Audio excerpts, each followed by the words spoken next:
Hi there, welcome back. And in this final part of the Practical Music Theory course, this is part 4, and we are looking at form and structure. Let me just move the mic a little bit.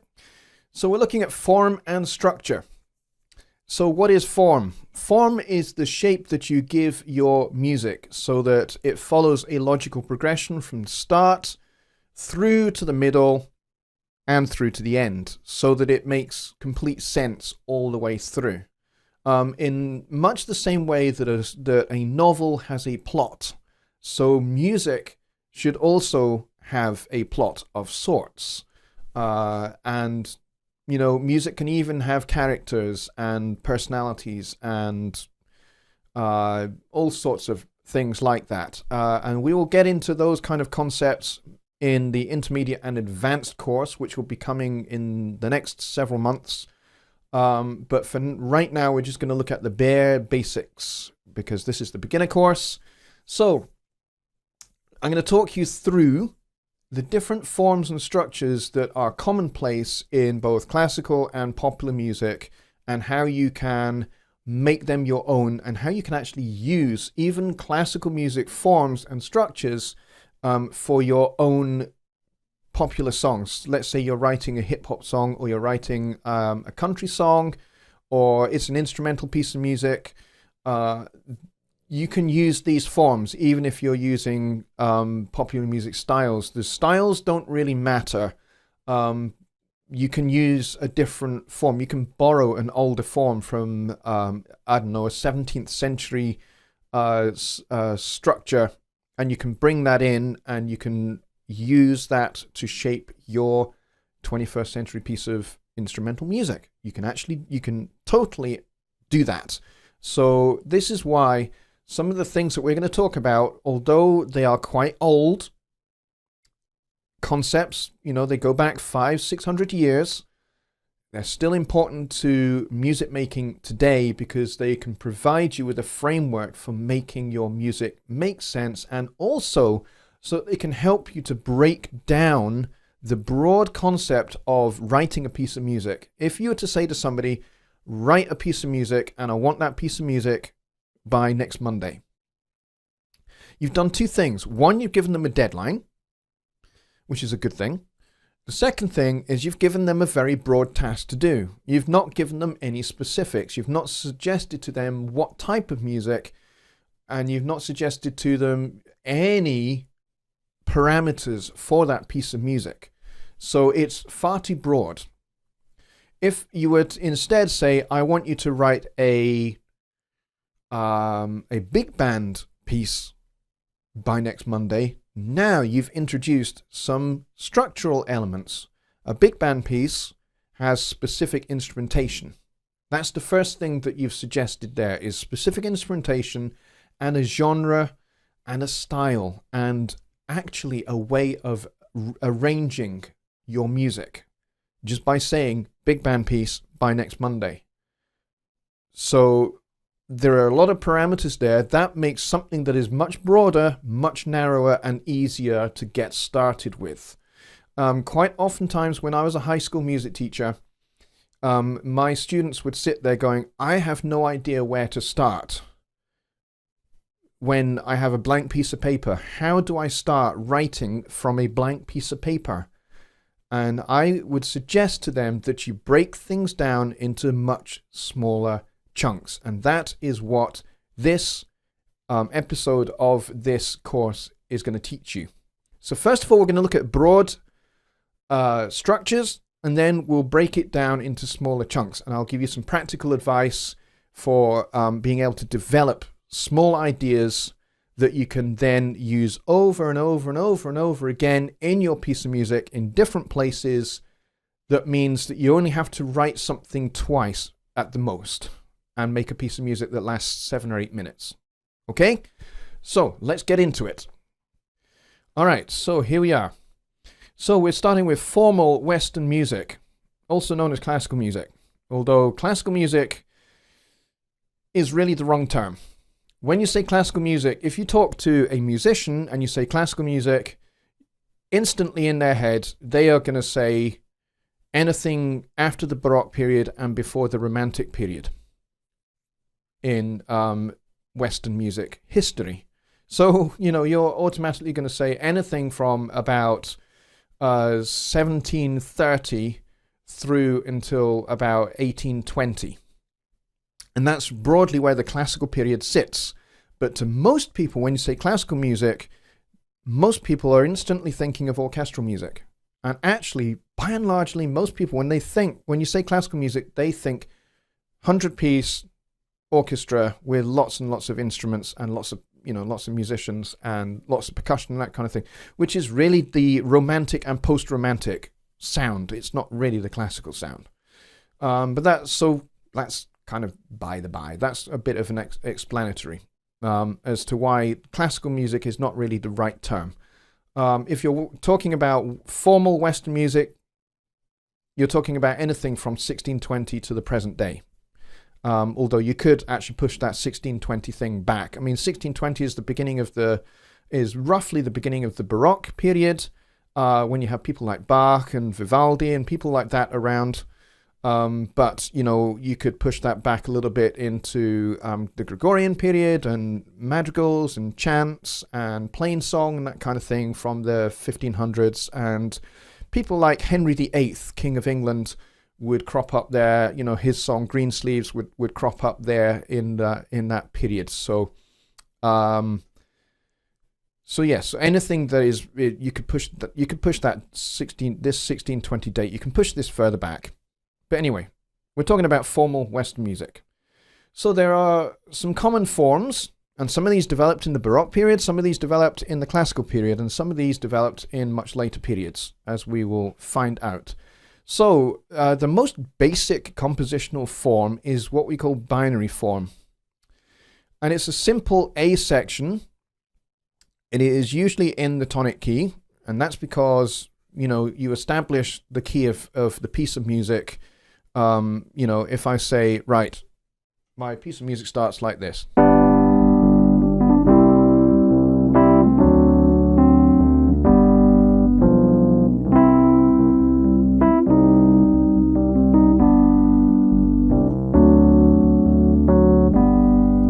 We know that the tonic key is G, because that's what I played it in. I played it in G. So that is my tonic key. Okay? And so what I just played there might actually be my A section in a simple binary form. And then the next section is a piece of new music, and it might be related to the first section. It might borrow ideas, musical ideas, maybe borrow bits of the melody from this A section, and this time it would be in the dominant key. So if we're in the key of G,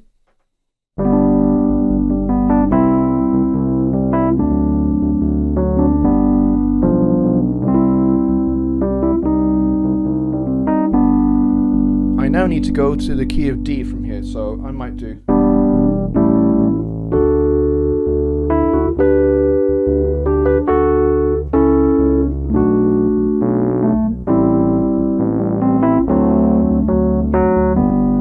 I've made my way back home. So I had a little short B section there. So if I put those two together, we would have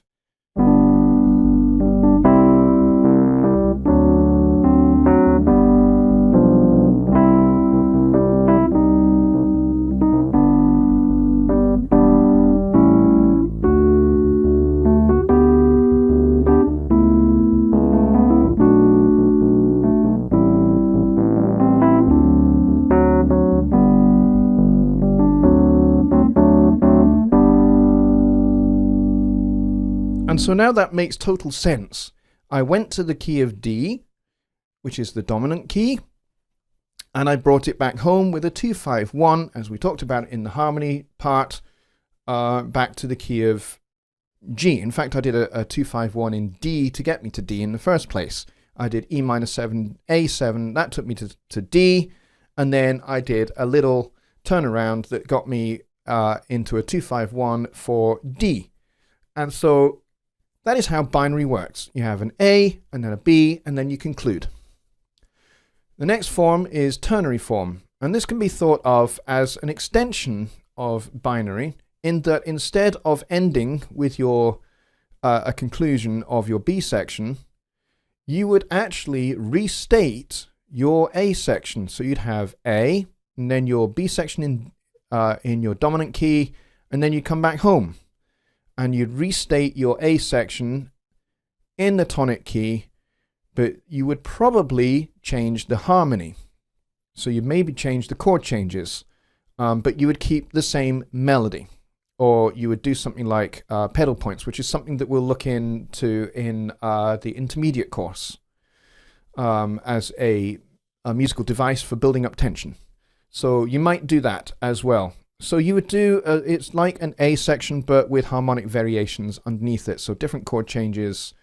And you get this quite a lot in hymns, actually, as well. Like in the last verse of a hymn, traditionally, the organist will reharmonize and add in some additional bass notes and different inversions of the chords, that kind of thing. But it's the same piece. It's the same piece of melody writing, and that's ternary form. So it's A, then B, and then back to A again, and that's where you finish. The next one is sonata form, and this developed in the classical period. Probably the greatest exponent of the sonata form would have to be Mozart, and he used sonata form.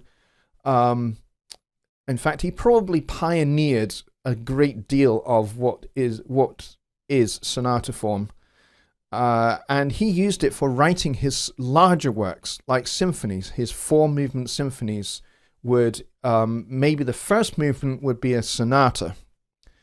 And then the second movement would be using a different form. The third movement might be, you might use a different form again. And then the final movement would be back in sonata form.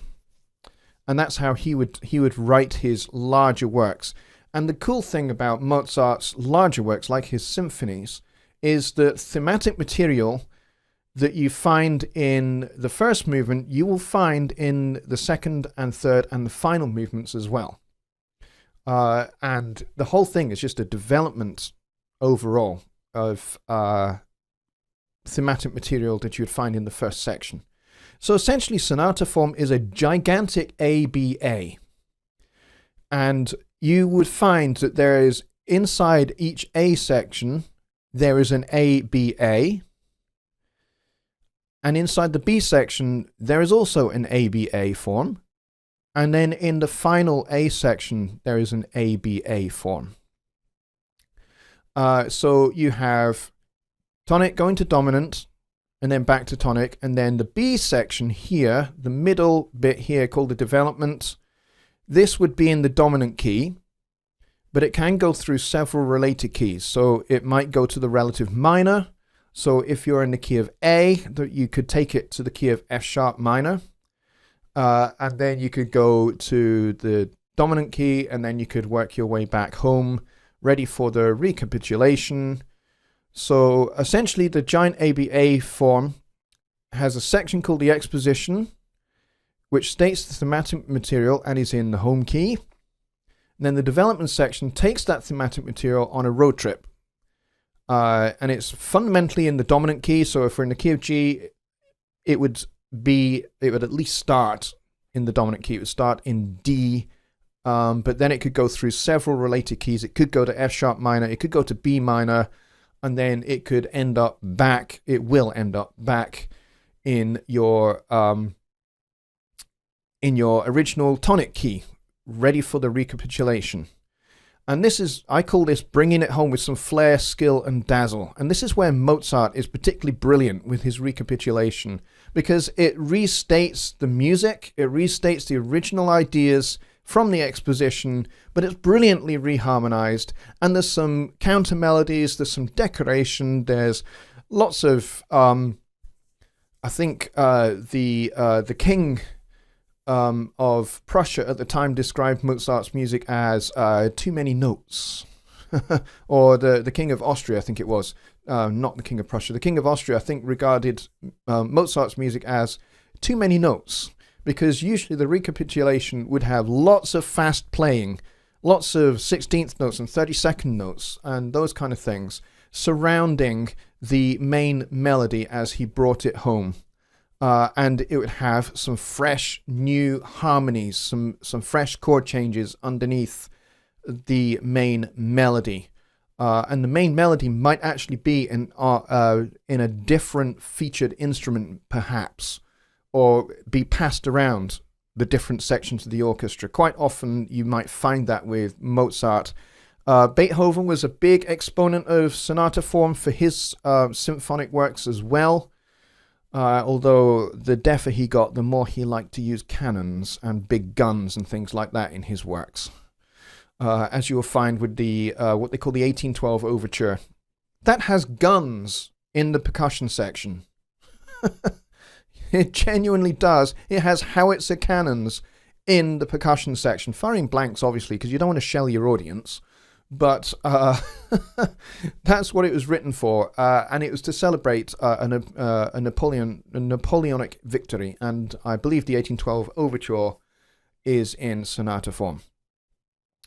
Okay, so let's move on to the next one, theme and variations. In this form, the thematic material is stated at the beginning, and then in subsequent sections of music, the material goes through a series of variations. So this could be a variation of mode. So it could be that if the piece starts in the major key, it goes minor. So like if you were to take Happy Birthday for an example, the first time you play the melody, you play it major, which is what it is. And then maybe one of your variations would be to play it minor, and then maybe to play it in the dominant key, or maybe to take the melody of Happy Birthday and play it backwards.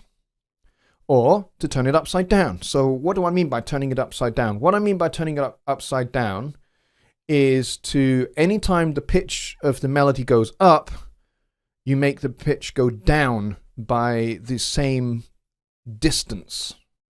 So if the melody goes up a major sixth, then you instead write it down a major sixth.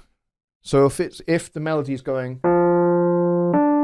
from an F to a D above it, instead you would write an F and you'd go down a sixth. And that's how you turn it upside down. So it's a little bit of a mathematical variation. And then, of course, the other logical mathematical variation is to take that melody and write it backwards and upside down at the same time. And that's always quite a good one.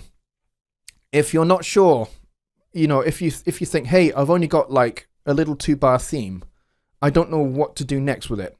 Variations are the answer quite often. And, you know, taking a little melodic cell that has maybe 6 notes in it, for example, or 5 notes. I just recently set some of my YouTube subscribers a challenge to write a song using only 2 chords and 5 notes. Now, that's a challenge and a half to write something with only 2 chords in it and only 5 notes. So what are we going to do? Because we've only got 5 notes. Well, you can make a little melody with those 5 notes and you can flip it upside down. You can play it backwards. You can transpose it to a different mode. If it's a major mode, you can transpose it to a minor mode. You can put it through different keys. You can play with the rhythm. You could elongate the rhythm. You could compress the rhythm, so make it longer or make it shorter. So if your original melody is in 8th notes, you can make it longer. You can make it quarter notes or half notes. And you can compress the rhythm, so you can make it 16th notes instead of 8th notes. And you could have one part playing the melody forwards, another part playing the melody backwards, and then another part playing the melody backwards and upside down. And that's how you make a piece of music that could be 5 or 6 minutes long out of just 2 bars of original idea. So that's theme and variations. It's such a cool little form, and it's a chance really to show off your creativity. And of course there's harmonic variations, and then there's orchestrational variations. For example, if your theme starts in the trumpets, well, why not have the timpani player take the melody? If he's got 6 timpani drums, he can take the melody on his 6 drums. And of course, timpani drums these days have pedals, so you can change the pitch of the drum.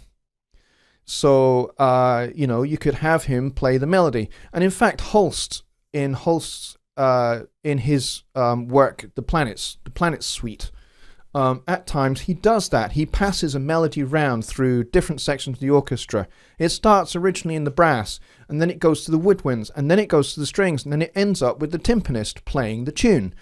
I've done that. I've been the principal timpani player on Holst the Planets, and it is extremely challenging because it is very, very busy. And actually, there are 2 timpani players in Holst the Planets. It's a massive work, and each timpani player has 6 drums.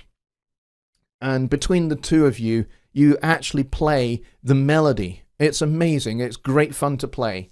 But that is an orchestrational variation that you can just throw around the different sections of the orchestra, and it keeps the listener totally and utterly engaged in what you're doing.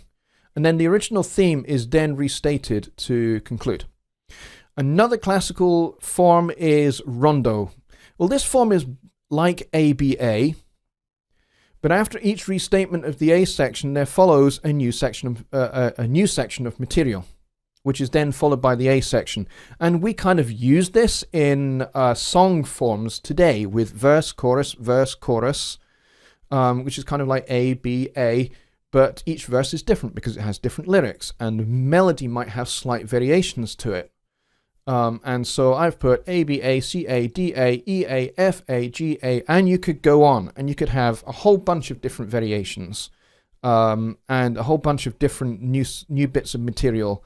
And then, of course, you conclude with a final A section that maybe borrows a little extract of melody from each of your in-between sections, your B, your C, your D, your E, your A, your F, or whatever sections that you might have. And you bring it all together like that. So you've stated one theme, you've got one theme that keeps coming up over and over and over again with different things either side of it.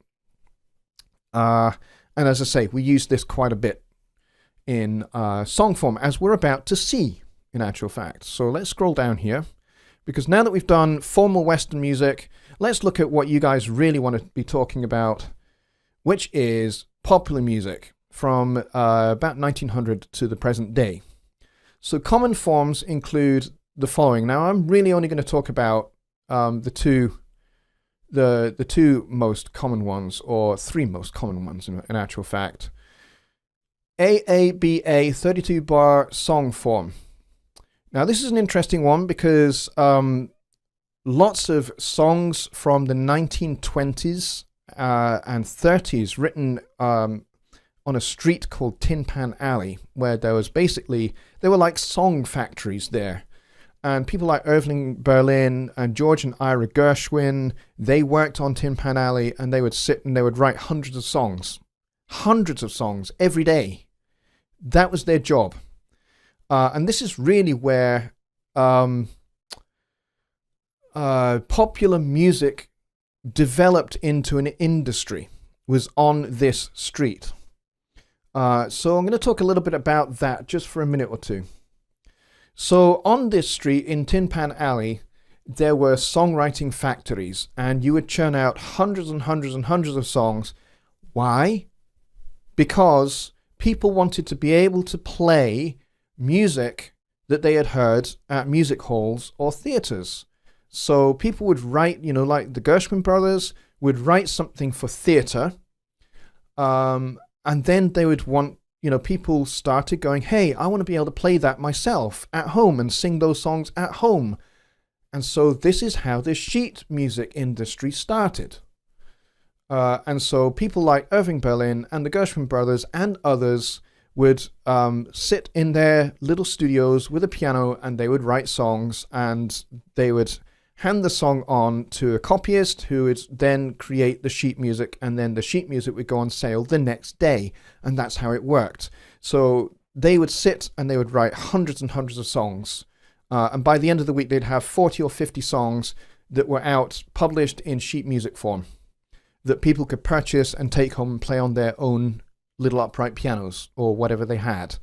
And that's how, before recorded sound, that's how you got a piece of music that you had heard at a show that you had really enjoyed. That's how you got that music into your own lounge in your own home, was sheet music. And that's how that kind of started. So the AABA song form, because it was an easy song form, it meant you could write lots and lots and lots and lots of songs using this form over and over again. And you would just drop in new melodic ideas, new chord changes, and lyrics to fit, but you've already got the framework in place. So how does it work? Well, it starts off with what we call the head. Now, this is a jazz musician's term, the head, also known as the tune. And this is how it works. I've mapped it out here. So the A section states the theme, and it might well be 8 bars long, or something like that, or it might even be 16 bars long. But it's usually 8 bars long. And then the A is restated with variations in rhythm and arrangement. So perhaps you have very simple, just piano, bass, drums, and vocal. And then the second time you have piano, bass, drums, vocal, plus, I don't know, a trumpet and a tenor saxophone providing an obligato, or a violin providing an obligato. And then the B section has a complementary melodic idea, and this is known as the release. And the reason why it's known as the release is because if you have, let's say,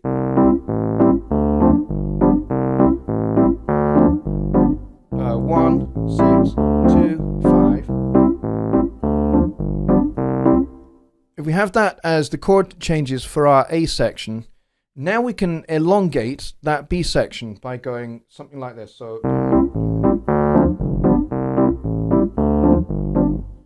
and we could go something like,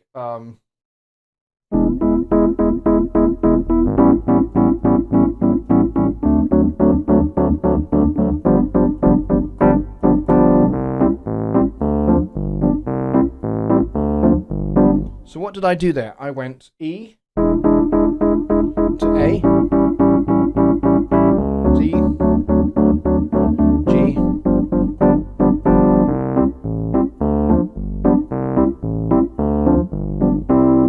and there we have our song straight away, because I've gone back to my A section, which is restated to conclude. And that's the melodic framework for your song. And so that release section would usually start on chord 3, or 3-7, to 6-7, 2-7, 5-7, going back to 1, and your original harmonic idea. And so once that's finished, then the form is then improvised on by soloists. So if you have a violinist, or you have a tenor sax player, or a trumpet player playing with a little plunger mute, then he or she would improvise on the chord changes following the song's form. So the A again, then the B, and then the A section. And then it is restated, but this time the A section, where you have the 2 A sections, this time you only play one of the A sections. So you might play the second A section, and then the B, and then the A again to conclude. And that's how this would work as a song form. And the idea was to keep the whole thing nice and concise and easy for everybody to understand and get the hang of, and be able to quickly get a melody written, chord changes. And to be honest, a lot of chord changes from that Tin Pan Alley period, they all sound the same. They might be in a different key, but they're all using variations of 1-6-2-5-1. And then 3-6-2-5-1 for the release section. And so that was kind of the idea, that you would churn out lots and lots of songs. And, that's how sheet music became a massively popular thing before recorded sound really was easy to do and easy to mass produce, as it would be later down the line in the 1920s, the late 1920s. Louis Armstrong and his Hot 5 and Hot 7 bands recorded a whole string of great records and gramophones and that kind of thing. You'd be able to play the music on the gramophone. And so, at that time when recorded sound became popularized and easy to mass produce and to get into the living room of the average person, then kind of sheet music and the record complemented each other for quite a long period of time. Way through into the 1960s and 1970s, you could still get sheet music. And even beyond that, I mean, I have up here on my table here, I have a Steely Dan songbook. Yeah, everyone knows I'm a Steely Dan fan. Okay, it's no big secret. But I have a Steely Dan songbook. Some of the chord changes are not 100% right, but they're pretty close. And where there are mistakes, I just correct it a little bit. They're fine. They're easy to play for most people. So that's the AABA form. Okay, let's go back over to the sheet because I've kind of finished talking about that. And so we move on to the next form, which is the 12-bar blues. And of course, 12-bar blues predates the AABA song form of the 1920s. 12-bar blues probably was never really, it was a long time before it was formalized into 12 bars. But prior to that, it could have been any length. It could have been 12, it could have been 14, it could have been 18 bars. But these song forms developed through predominantly the slave trade, because the African slaves, when they were in the cornfields or the cotton fields, they would use song forms to keep them engaged in the very mundane tasks that they had to perform and to keep their morale up, because slavery was suffering, intense, hard, unpleasant, and a grind. And the only way you could keep yourself going was to sing and to come up with songs. And so a lot of the field songs, they had a rhythm to them because you're picking the corn or you're picking the cotton. So there's a very specific rhythm to them. And so, white people started to hear these songs in the fields, and they started to formalize them. They started to go, hey, this is really, really amazing music. And so they started to formalize it, because that's what Western people do. Western people formalize things. That's just what we do. We formalize things. We pack something that's kind of a little rough around the edges into a nice, neat little structure. You see it in the developments of towns and things. You see little I don't know, second and third century farmsteads in somewhere in England. After the Romans had left, and they're kind of, or even actually maybe even before the first century, maybe the first or second century BC, you see little farmsteads where it's just houses dotted here and there, and there's maybe a little track that leads from one to the other, or one field to the next. Well, the Romans came and they formalized everything, and they made things into regimented blocks and squares. And of course, cities like New York City are built on squares, which is of course borrowed from Roman period town planning. But anyway, that's another story. But that's what we do. We formalize things in the West. So the 12-bar blues is a formalization of field songs fundamentally. So we have the 12-bar format is made up of 3 4-bar phrases played in an AAB form. So you'd have the first 4-bar line, then you'd restate that line, and then the last line is kind of the punch line. So, for example, you would have, I don't know, I'm just plucking lyrics out of the sky here, but the first line might be, woke up this morning, found the cat was asleep on my head. Then you repeat that. Woke up this morning, found the cat was asleep on my head. And then you get the punchline for the last line. What's the punchline? The punchline might be, I don't know, and now my hair is all wet. I don't know. Oh, and now I wonder why my hair is all wet, or something like that. And that's your 12-bar blues. And so this forms, again, using that term, the head. And then following the head, this 12-bar form, you would have some improvisation based on those 12 bars, and that might be repeated several times. And then you'd get the original tune of the head restated again. And a variation that you can have on this form is that you have an 8-bar chorus in between 12-bar verses. So you'd use the 12-bar blues framework, this AAB framework of your 12 bars as a verse structure, and then you would have a little 8-bar chorus in between. So you can use this to develop a song very, very easily using verse, chorus format, but it's just that each verse is a 12-bar blues and each chorus is 8 bars long or something like that. So that's the blues. Very easy to write songs in, and it's great fun and dead easy to get into. And so we get to popular song today, the standard verse chorus song form, I've called it. I don't really know if there is an actual name for it, but anyway. And this is commonly how it works. Verse 1, then chorus, verse 2, and the verse might actually be 16 bars long, and the 8-bar chorus, 16-bar verse, so that's kind of like an ABA, I suppose. And then a middle an 8-bar middle section that maybe has some new material or is a guitar solo or something like that. And then maybe you have a down half chorus. What do I mean by down? Well, I mean you strip out all the instrumentation and maybe the dynamic range goes down. So this would be quiet.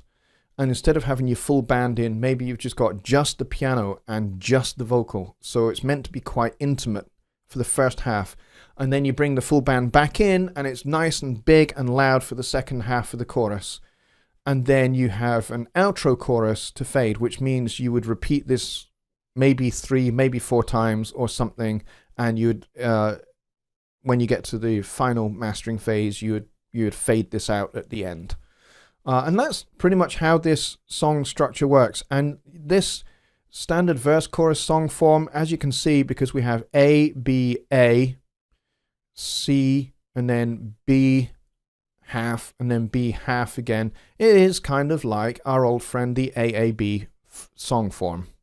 So you can see how this form here has developed into this form that we know and love so well, and a lot of people write in this form and they don't even realize they're doing it. So I hope that you have found this little journey through form and structure useful and helpful. And I hope you found this entire course useful and helpful. And I will see you on the next course real soon. Bye for now.